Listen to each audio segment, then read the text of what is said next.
escola do mundo, onde eu posso ensinar e aprender.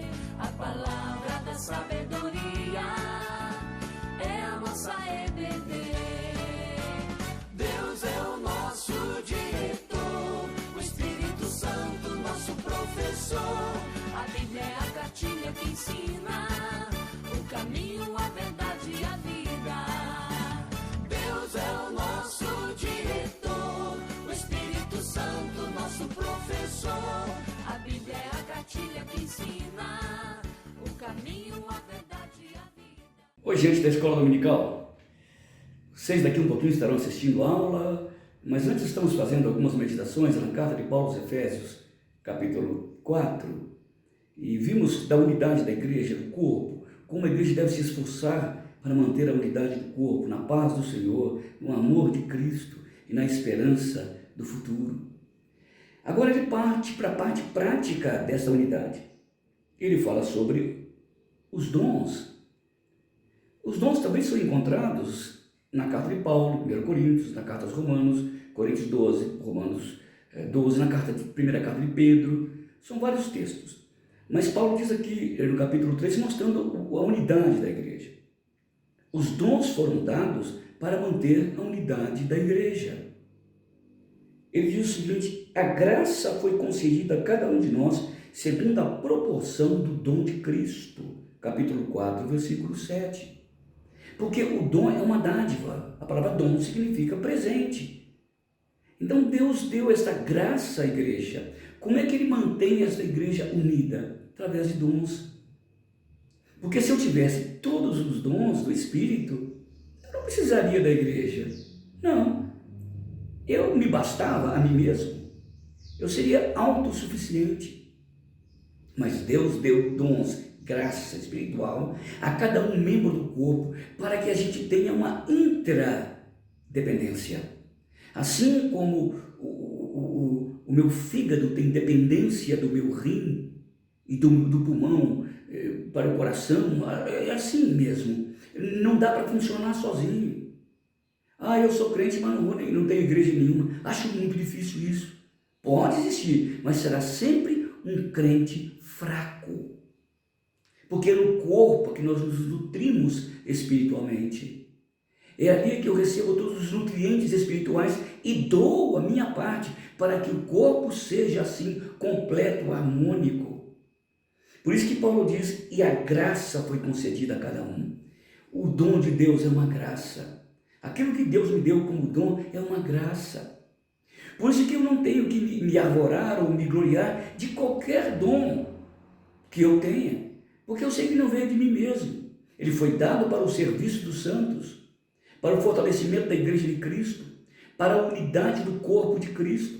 Por isso que Deus te deu esse dom, para que você se dê ao corpo de Cristo, para que você se entregue ao corpo de Cristo, sendo nutrido e nutrindo, sendo nutrida e nutrindo. Assim é a igreja. Por isso que os dons foram dados para manter o quê? A unidade do corpo de Cristo, a qual Paulo se referiu agora, nessas 3 últimas mensagens que eu preguei. A graça foi concedida a cada um de Deus segundo a proporção do dom de Cristo. Deus sabe, a proporção significa, Deus sabe qual dom que vai dar a cada um. Deus pode fazer isso através de habilidades naturais, não é? Certamente que se eu não fosse pastor, eu seria um advogado, ou vendedor de livro, ou um apresentador, qualquer coisa, de comunicação, porque eu tenho essa habilidade genética. Mas Deus pegou esse talento e ungiu esse talento e tornou em dom. E outras coisas que eu não tinha possibilidade de fazer. Na minha família nós somos em 10. Ninguém toca nenhum instrumento, ninguém canta, só eu. Eu creio que isso foi uma coisa fora da genética nossa. Por alguma razão Deus queria que eu tocasse alguma coisa e cantasse alguma coisa. Mas Deus transforma esses talentos nossos em dons e dá outros dons que nós não tínhamos. Então a graça foi concedida a cada um de nós segundo a proporção do dom de Cristo. Óbvio que nós devemos procurar os melhores dons. Óbvio, mas Deus sabe a proporção dentro destes dons que estamos procurando que Cristo nos dá. A igreja é uma coisa extraordinária, gente. A igreja não é uma reunião formal. Claro que tem a formalidade, a sua liturgia, mas a igreja é uma família espiritual, unida, una, adorando o seu Senhor, servindo um ao outro, fortalecendo um ao outro, para vencermos as refregas do dia a dia, para a santificação de cada um irmão. Esta é a igreja. A graça foi concedida a cada um de nós segundo a proporção do dom de Cristo. Por isso diz, quando ele subiu à altura, levou cativo o cativeiro e concedeu dons aos homens. Antes da ressurreição de Cristo, os dons eram muito limitados. Era um ou outro. Mas quando ele ressuscitou, ele levou a prisão que nos prendia e levou para as alturas. Ele levou cativo o cativeiro. Isto é, agora qualquer um pode fazer, qualquer um eleito pode fazer parte da unidade do corpo.